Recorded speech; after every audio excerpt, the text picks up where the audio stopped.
Welcome back, hockey fans, to episode 11 of Light in the Lamp. I'm your host, Dola, and with me, as always, is JG. How you doing, pal? It's another good summer day down here at the Jersey Shore. Obviously, you see me in the guinea tee. I was ready to go out on the boat, but we got bigger priorities here. A lot of playoff hockey to talk about. Extremely excited. Can't wait to get into it. What are you drinking for me here today, bud? Before we get into the Eastern Conference playoff round one recap, I'm drinking some Leisure Lagoon Coronado Island Hazy IPAs. Or it's actually a hazy pale ale. So this is from Coronado Brew Co. So I know you know Coronado from the night I took you out there. We got out on the link. What a golf day. What a day on the links. Beautiful. What a beautiful golf day. Absolutely lovely. Just what a night. I mean, San Diego that night, I think we hit all the bars. Coyote Ugly, hit everything in the gas lamp. Hell of a trip. Absolute rip of a night. But so I'm drinking just a nice summery beer over here. I put the ABs on pause until maybe we get a little shout out. What do you got over there, JG? So I went local myself, being that I was working in the city as usual. I ran into Brooklyn and I came across these superhero sidekicks. Cool-looking can, Citrus Mosaic IPA. Another local guy from Brooklyn, obviously a New York one, not a Jersey, but typical tri-state stuff going on here. Another crafty. And we're going to get her buzzing. Pretty excited to try this thing. Well, I'm excited, just to be back here on Light in the Lamp. So cheers to you, my bud, and let's get into it here, huh? Let's light this lamp. Wow, that's fucking good. That's a good beer. We're going to tag you on Instagram, Superhero Sidekicks.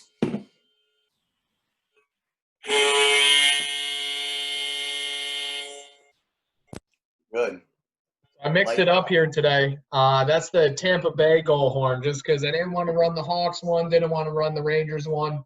Tampa Bay's been firing. We're going to have to run some goal horns with, teams that are still playing, unfortunately. As much as we love our Rangers, Tampa Bay, Rangers of the South, looking good with a bunch of Rangers on the squad. Shattenkirk picking it up recently there. I'm liking it. I'm liking what I'm seeing down there in Tampa Bay. So there we go. Let's get into the recap right there. Blue Jackets versus Tampa Bay.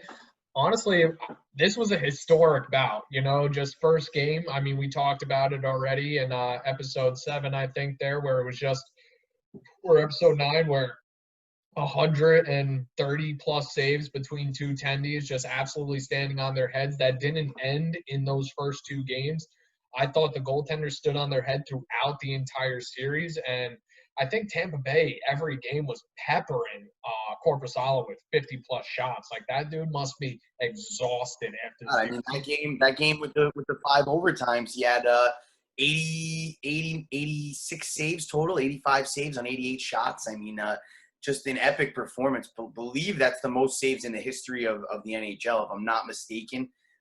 Big-time record there for Joonas Korpisalo. And, Columbus hung in there. I mean, they lost in 5, obviously, but every game was a battle. They could have easily had a tie series going into that 5th game, without a doubt. It's impressive to see what they built over there through the draft. I mean, you got no names. Everybody's a local guy that came from Columbus. You got Teixeira, you got Dubois, Seth Jones in the trade from Nashville. You drafted Werenski. I mean, just Look at it. Alex Wennberg, another stud. I mean, what about Bjorkstrand? All these guys are drafted by Columbus's office. I mean, you don't see that very often in the league anymore. It's pretty fucking impressive. You watch and just night in and night out, there's a new guy you never heard of, and he's just lighting the lamp, scoring a big goal, throwing a big body, having a fight. Columbus 60-something block shots, maybe a little more. In the five overtime game, just shows you what Torts brings to the table as a coach. I loved Torts post-game conference after they lost in Game 5. This isn't Candyland. We're not here to meet Willy Wonka, but this is the Stanley Cup playoffs. He shouldn't be happy. We got coached by guys that were just like that. Gary Golshevsky, one in particular, one of my favorites, but Danny O'Brien, another one at the Rockets. I mean, guys that if you lost, there was nothing good about it. We were here to win. We're here to build a winning program. Losing is unacceptable. So Yeah, I you're mean, at lucky the they end of just the day, didn't bring out the trash can, throw it on the ice, and make you go make skate laps until you you throw throw up. up. Well, now, if they did that nowadays, forget it. You'd have parents suing coaches and organizations. Our parents laughed at us while we were throwing up. They You went and go lost. got a beer. You They lost got a by beer 5 on Sunday. We'll see you in an hour. We're going for a couple drinks. yeah, Enjoy the yeah. practice with Gary. No, thanks, Dad. Appreciate it. Like, make sure you bring me a Gatorade afterwards because I'm going to need the hospital. Yeah. But I think, what Tampa Bay proved, what Toronto couldn't. I mean, Columbus was in every single game. A lot of games went to OT. A bounce goes back to Columbus. Again, they were up 4-2 in that last game, and Tampa Bay just knew they did not want to go another game with Columbus. They couldn't, continue to go to game 6 and then go to game 7 because the more they let Columbus hang around that's what Toronto did. And Tampa Bay put the finisher in them each of those overtimes. And I think you gotta credit John Cooper for that. I mean, another great coach in the league. We talked about him a lot the last few years, obviously, because Tampa's been on a tear. But now that their roster's so deep, you don't really hear about him anymore. Just a great coach, quietly turned this organization. Yzerman is the GM. He's an NHL god. The guy's a brilliant Again, if you GM. think about it, Yzerman didn't build this team. I mean, they just signed Yzerman, so this team was built for him. And he left. He left to Detroit. So no, you're right. He did. Yzerman built this team with Built John the Cooper, team. another Brought in great, John Cooper. great, like I said, a great coach. And you got to credit him there in that game. They lose. They're down 4-2, and I think he probably gets in the boys' head and says, "Listen, you saw what they did to us last year. We can't let them hang around. It's just not a question. We have to end this series tonight." And I think they did a good job of doing that. The big guys come out with some goals. You miss Stamkos. I mean, and they're that good without their best player. I mean, you watch out for Tampa Bay coming here. I mean, quietly, if they could get past Boston. I mean, and the same goes for the West. This is a year where you're not going to say, hey, the West is definitely winning the Stanley Cup, or hey, the East is definitely winning the Stanley Cup. This is a year where you got to see who makes it and then take your pick, because Tampa Bay, to me, could beat Las Vegas. They could beat any of these teams, and Las Vegas looks like a world beater right now. But like I said, I mean, this year looks like anyone's cup. Anybody that's left that can squeak a win out, looks like it's anyone's cup.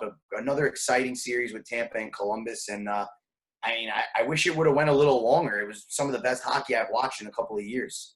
I agree. Just really hat off to Columbus, hat off to Tampa Bay. Great series all around. I can't actually wait to watch Columbus more next year because they're going to be back in the playoffs again.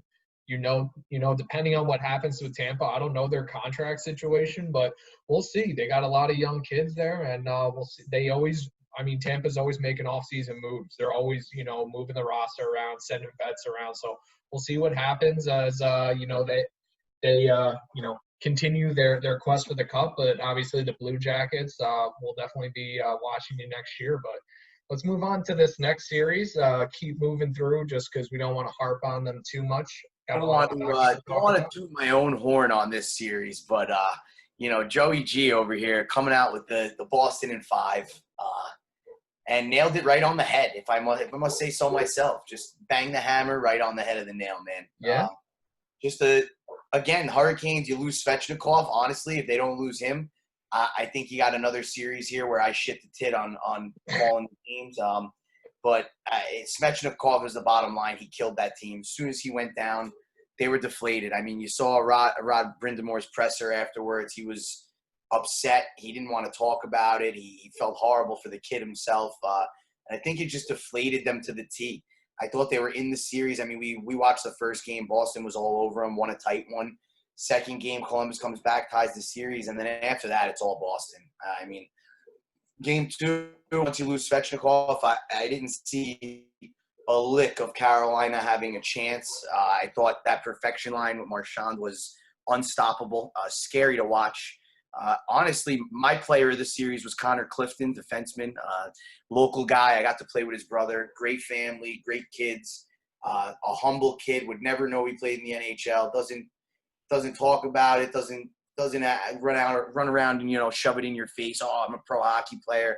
Just the epitome of a pro. He's a great person, and you're seeing him have some success here on a last minute contract. Boston signs him to 3 years after a nice little run last year, and You're watching him. He sniped to tie the game the other night. I mean, he's been in there each and every night. He throws the body. He's absolutely crazy. He's running around out there like a bandit. So, I mean, not to mention Charlie McAvoy, another guy his age. Two guys to me that were leaders in the series for Boston. But to me, overall, all Boston series, the Svechnikov loss hurts. And, this Boston team is another world beater. It looks like they could go to the Cup yet again. I mean, I don't really think, my assessment of a Canes-Boston series was too far off. I called Boston in 6, but one thing I'll say, other than that 3-1 game Boston won, every game was a one-goal game. They didn't blow out the Canes in any game. The Canes hung around. They were fighting for it. In some other series, some teams looked flat. I think Columbus gave Tampa an absolute run for their money. I think Carolina wasn't as overpowering as they were against the Rangers. I thought Boston did hold control, but I really do give Carolina a lot of credit for, like you said, Boston's a world beater team, and I think until Svechnikov went down, I think they were ready to stand tall in that series. I got to give a shout out to Ryan Dzingel. Buddy, you looked great. I really got to say, you played nasty. You were in there. I saw you try to throw the body on Chara.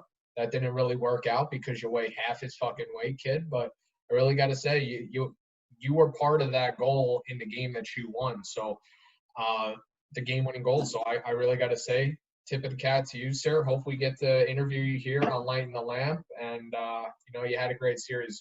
Definitely looking forward to watching you next year and just watching your team grow. You got a young squad, and there's lots of light down there in the Canes Nation. I think you guys are going to have a strong future, and it's going to be nice to watch. It's going to be great.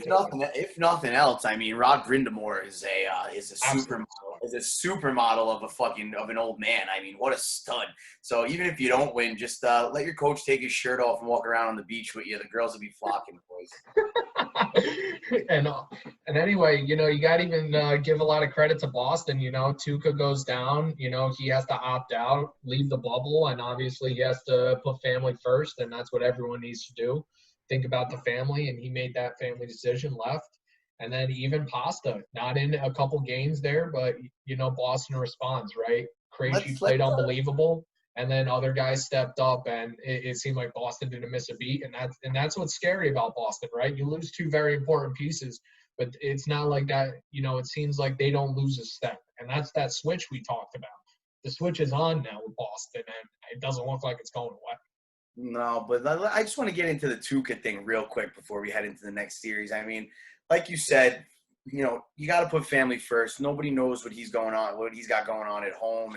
And I'm pretty sure he's got a 4-month-old baby. I mean, obviously he's been away from that baby already for a month now, getting into shape to be in the bubble. And, I keep hearing a lot of people chirping. They're commenting on the Chicklets things on Instagram, and, oh, you can't do that. You left your team out to dry. This is why nobody likes Tuukka. Let's be honest here. You guys lost in a cup in Game 7 last year. Not Tuukka Rask's fault. Tuukka Rask could have won the Conn Smythe last year. He's fantastic. So to all you Boston fans shitting on the guy, not a big fan of it. I got a baby on the way now here, so family 100% comes first. His team could easily win the cup. Do you think it was easy for him to walk away? No. As a hockey player, how hard after playing and putting all that time into that team, and after watching them win that series, you don't think he's upset that he's not on the run with them?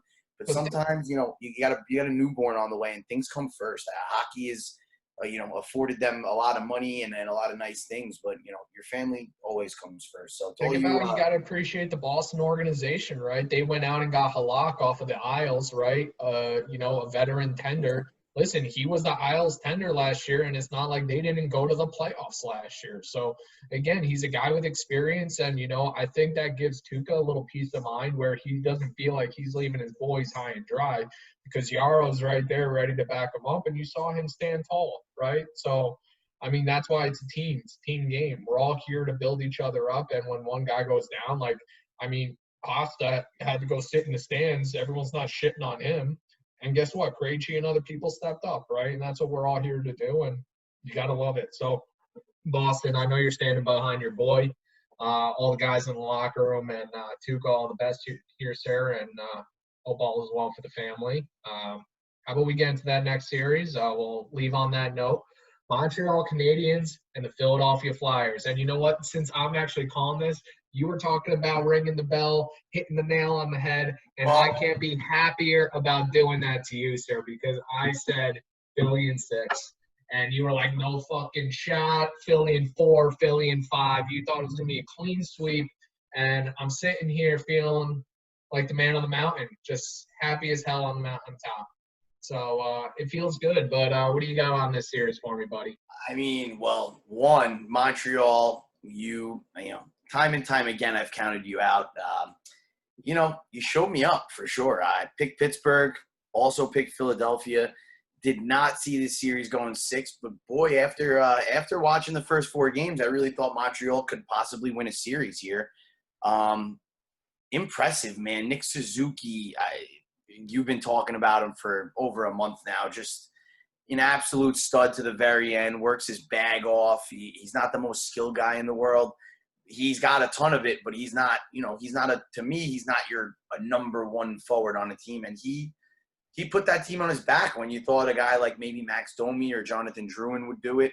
You had a rookie in Suzuki who really just, between him and Shea Weber, I mean, they really put the team on their back. Shea Weber, what a veteran pickup. Didn't like the trade for Subban at first.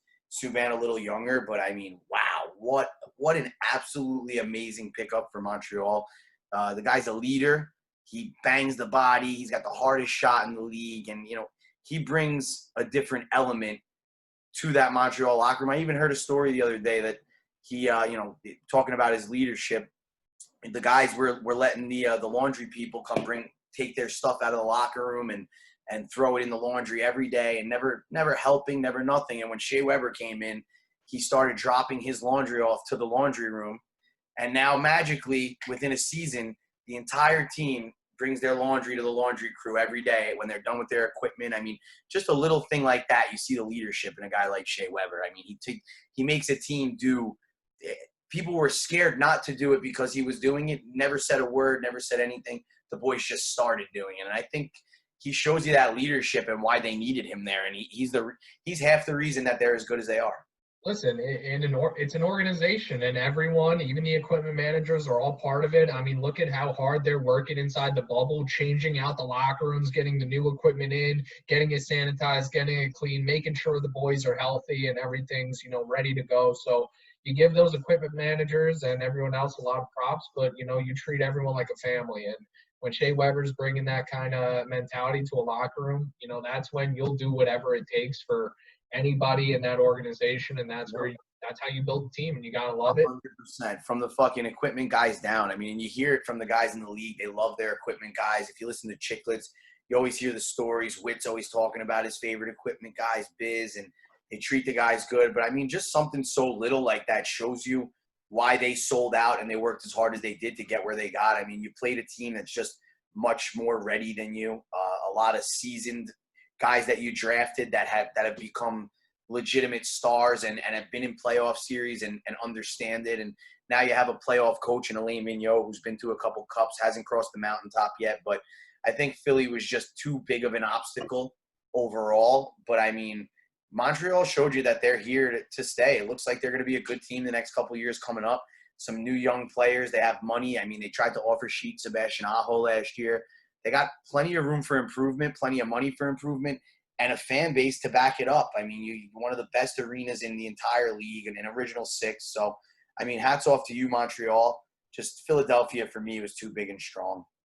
Right. I mean, I agree. I really liked what the Habs did. And really in that 3-2 game, I mean, just to end it, they were in that game the whole way again. And I really got to credit the Habs for what a series they put up against the Flyers. I mean, the Flyers had to battle. I mean, it got gritty. I mean, Niskanen broke Gallagher's freaking jaw with a cross-check to the mouth.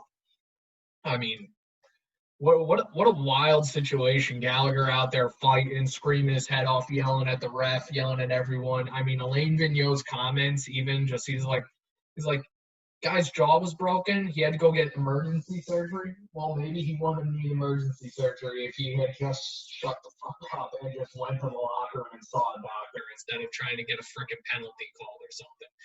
And just a wild situation, but you don't want that to happen. I mean, Gallagher, tough guy. He's only out for the series, right? Broken jaw. They'll get that fucking stitched up. Might have to come back with a cage, but he's gonna come back. He's gonna come. I mean, he'd be fine, but he would have been maybe fine to come back for the series if Montreal had stuck it out. We would have not known, but Niskanen only suspended for a game, so not too big a deal. Maybe whoever, I think it's the Islanders, maybe the Islanders, take game one with Niskanen out, maybe not that grittiness, but we'll see. Absolutely on Philly, for me, Ivan Provorov was the best player on their team throughout the entire series. He's going to be, in the next 3 seasons, that's a Norris Trophy candidate. I would guarantee you, yeah, maybe not next year, but the year after that. Well, that's why I say in the next 3 seasons of hockey, that's a Norris Trophy candidate. He is unbelievable. He controlled that entire series. He does everything. He can control the puck on the blue line on the power play. He can play the bumper like a forward. I mean, it's impressive. He goes to the cage. He mixes it up in front of the other team's net. I mean, he does not give a shit. He throws the body. He's got balls of steel, and the skill level is just – I remember watching this kid in the OHL, the OHL Russia series where they play – the CHL versus Russia series. They play the World Junior Russia team plays the best kids in the OHL, the WHL, all those leagues, the Q. I just remember watching Ivan Provorov, who was playing in the WHL at the time, so he was playing against some of his own guys he played with, controlled the entire CHL series. I mean, he was incredible. How he went 8th overall, another mind-boggling thing, because me as a young kid watching him, I could see it from a mile away. The kid was an absolute weapon. You knew he was going to be a star, and he's turning into it. Philly, I mean, if you look at Philly's defensive drafting the last 3 years, they have their top guys are all drafted. Travis Sanheim, all these guys are all out of the draft for Philadelphia. They've been doing a great job. Carter Hart, awesome little goaltender. He's got balls. When he gets scored on, he comes right back. He keeps playing. Letting in 5 shutouts in the series, like 2 shutouts. First time in about 100 years that Philadelphia's had a goalie with 2 shutouts in a playoff series back-to-back. When's the last time Philly had goaltending? Ron Hextall? Dude, didn't you see Montreal was putting up like 30, 40 shots? It was not for not trying. They were buzzing around the net. What impressed me more than the shutouts with Carter Hart was the fact that he could let in 5 and come back and play the next night and win a game. So for me, when you can get peppered and you can shit the bed and let a couple of weak ones in and then come back out as the undisputed number 1 the next night after getting pulled, putting Elliott in the net, and you win a hockey game, to me that shows a lot more than the shutouts. That shows me that he's got what it takes to win. I mean, when Lundqvist was at his peak, he'd lose a game 6-2 and come out the next night and make 50 saves, and the Rangers would win 1 or 2-0 in a game where they had 15 shots. So 100%. He would stand on his head. He brings that element, that Lundqvist element. He's a competitor. If he shits the bed one night, the next night he's going to come out and make 50 saves no matter what anybody has to say about it. So very impressive. Again, Philly just too big, strong, physical, skilled for Montreal. Love what the Habs are doing. Hats off to you. But Philadelphia coming into a hot Islanders team, I think they can slow them down. But we'll see, man. We'll see. Playoff hockey coming up here shortly. Well, I really don't have much more to add on to that series. I think we kind of said it all. So, all right, let's get into this next series of Washington Capitals versus the New York Islanders. I want to jump in here because obviously I absolutely shit the bed. I called Caps and 5s. Obviously, you had to sit and spend that one. Hit the hammer on the head. Didn't call the game amount because I did not expect what we saw. That was some legendary shit. I fucking hate the Islanders. Sorry to say it. I know this is a podcast for the kids, but not a big Islanders guy. Can't stand them. Have an Islanders fan friend who at some point in these next couple of weeks here, if they keep rolling, we're going to get him on because he knows his Islanders. He really does, better than you and me. I mean, he's an incredible Islanders fan. Shout out my boy Kevin Sheehan. But, they suck. I don't care how good you tell me they are. Another hot take. I owe Tim $50, so we're gonna spice it up a little bit again here, even though we're not into this first round thing. Just to finish it off, I'm going to give me the Philadelphia Flyers in 6. That's it. I don't want to talk about it. We'll talk about it on the next episode, but I just need to say that just for the fact that I don't like the Islanders. But wow, Islanders, the Barry Trotz factor, like I said early in the other episode, it was too much for Washington. I mean, they looked sluggish to start the series, and when they finally turned it on, Barry Trotz had answers for him. I mean, he shut them down in all aspects. If he couldn't stop Ovechkin, he stopped everybody else. He ran Holtby. I mean, he knew what to do to get in the heads of Washington, and the Islanders took advantage of that. And the guys played unfucking believable. They bought in. They sold out. They blocked shots. They scored big goals. I mean, they played sound defensive hockey, Barry Trotz hockey, like you'd expect. And I mean, again, I think the Barry Trotz factor was just too much for the Caps to handle. I was in shock. There's nothing that you could have told me that would have convinced me that the Islanders were going to take this series. I mean, it really didn't matter. I truly believe that the Capitals were going to take this from the beginning. I thought they were kind of like the Boston Bruins. They had a switch that they just needed to flip, and they were going to do it eventually. It just never happened. I mean, you saw Game 4. Game 4, the Washington Caps looked great. They were buzzing. They were everywhere. I think just like the Svechnikov injury, you lost Backstrom early in the series, and they were so gung-ho for those first couple of games on going after Anders Lee and getting revenge and throwing big bodies that, they kind of fell out, and the Islanders took advantage. Every advantage they got to score a goal, they finished. That Barzal goal, I forget what game it was. I don't know if it was 2 or 3 where, he catches a pass on the blue line there, and it looks like he's going to be off sides. He makes it on sides, and what a move to the backhand to beat Holtby and win the game in overtime. Impressive. Like when we talked about the series, I said if they want to win, Barzal needs to pick it up. Beauvillier kind of had the team on his back there for a bit, and boy, did Barzal show you why he went so early in the draft, because he was absolutely studly. Speed, skill, grit, leadership, all of it from a young kid. And the Islanders, they got to sign my boy to a gigantic ticket because he is not one to let go of. Dude, I got to say, the person that stood out to me on the Islanders was Adam Pelech.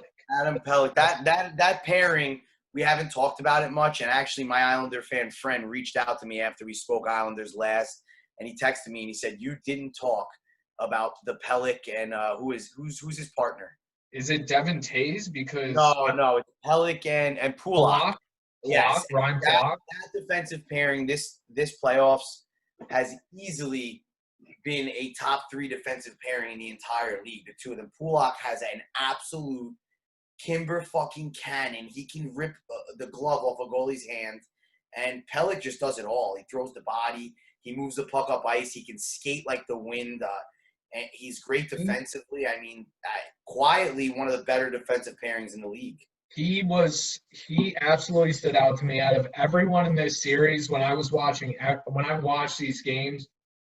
Adam Pelech, every play, every game, all the time, all over the ice, cleaning up the front of the net, moving the puck up ice, skating the puck up himself, getting shots at the net, rotating with the boards. Absolutely phenomenal. I think what I like about him the most is, when you watch these great defensemen, you hear their name every shift, and it doesn't matter what they're doing.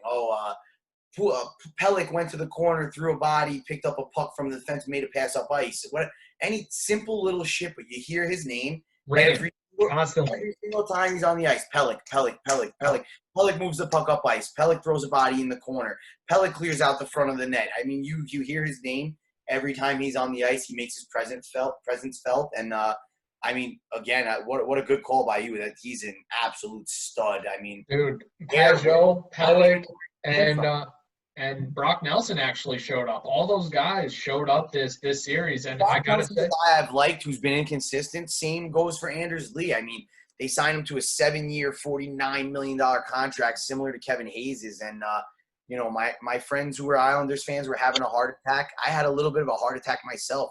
29, 30-year-old, $50 million, but he showed you in the playoffs that he is a captain, a leader, a guy the boys love, and he comes in clutch. I mean, he didn't have a great season, and he came out in the playoffs like he's a 35-goal scorer. I mean, he's on the point sheet. He's on the point sheet every night. He's getting PIMs every night. He's another one, just like Pellick, where you hear his name every shift.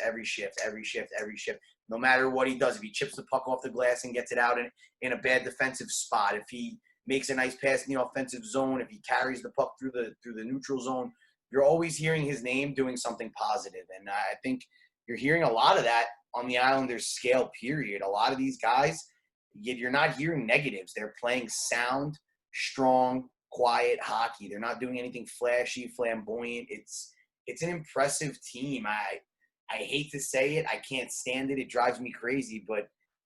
And it's hard to even pick Philly over them at this point, watching what they've done. But I hate them both equally. I just think, living in the New York, New Jersey area, working in New York, New Jersey, deal with a lot more Islander fans than I do Philly fans. So, it's harder for me to watch the Isles move on just because I hear it every day at work. So I'm taking, like I said, I like Philly in that series. But in this series, the Islanders just showed – they looked like they were the defending Stanley Cup champions, basically. I mean, they were full-blown impressive. It wasn't much more they could have done right. I mean, there was very minimal mistakes. And, again, I just think the Barry Trotz factor kind of took over. I would agree. I really don't think much else is to be said on that. I mean, Backstrom going down from that Anders Lee hit, obviously, we've seen it in multiple series. Svechnikov go down, Jesper Fast go down, a couple guys go down. You change the wind of the series and a lot of momentum in a different way. And, even look at who was it? It was Lane and who was the other Winnipeg Jets guy that went down in the series? Scheifele.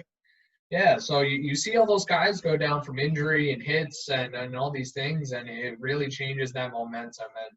And I don't want to say that affected the Washington Capitals because, you should have enough depth, kind of like Boston, to just step up and kind of next man up, fill in. And, I think Washington just looked sluggish. They just didn't look like they had urgency. They weren't winning foot battles. I mean, it was not the 2018 team that we saw win that Stanley Cup because that was one of the most imposing forces I've ever seen on a hockey rink. But, we'll see what happens to the Caps. I don't really know what's going to come of this, the core and the young guys. We'll see what happens to them over the next year or two. But, we'll see what happens with Ovi because they might be in rebuild mode. But a lot to be excited about on the Islanders side. Obviously, their core group, young guys, they're all coming together really well. The boys are loving being in the bubble, just getting to know – not even just getting to know each other, just spending that time and growing and going through something together. I think that's the best part. I think they got to know each other last year. I mean, I think you saw it. Like, even though they got swept in that second round, I think they came together in that first round so much and throughout the season to shut everybody down and make everybody look like idiots for saying, who are the Islanders? They're going to be okay. Like, I think that they've already come together. And I think this playoff, you're seeing a culmination of we've been there, we've been swept, and we're not going to let it happen again. And you saw it in the Washington series. That's a series, if Washington turned it on and they were rolling, they could have swept it. Right. That Washington team is good enough to sweep anybody in the league. And the Islanders, I think they went through that in that second series last year after riding such a high from the first sweep that when the brooms came out for them last year, I think they really learned a huge lesson. I think the boys have been there, done that. They made it into a second playoff series last year. It's very well a team that could go into the Eastern Conference Final here. They have every opportunity. Philly's a great matchup for them. I think way better a matchup than Washington. But, just impressive overall. Again, caps off to the Islanders. Can't stand you. Won't root for you. Won't say you're going to win a series. But you've done nothing but impress us. So I'm going to end what I have to say on that note. Just an absolute catastrophe that the Islanders continue to move on. But, boy, do they look good. Barry Trotz looks great. And, hopefully Ovi and the boys can pick it up and turn it around next year because I'd love to see Ovi do it one more time, before it's all over. I agree. I would love to see him swimming in the middle of Washington with the cup again and just sleeping with that baby. Caesar Fountains. That was a great swim, too. Let's we're going to end it on that note, but that was a great recap of all the Eastern Conference Round 1 games. It was a pleasure talking hockey with you again, JG. Love going over with you and sitting down with you. So for all the fans out there, if you enjoyed this video, please like, share, or comment. We definitely want to get engaged with you more. Please make sure to subscribe to our channel below, and we're going to be coming back at you with the Western Conference review and also a preview into round 2. So stand by. We'll get more content out to you in the near future, but thanks for tuning in, and cheers. We'll talk to you. Luke, good to talk, bud.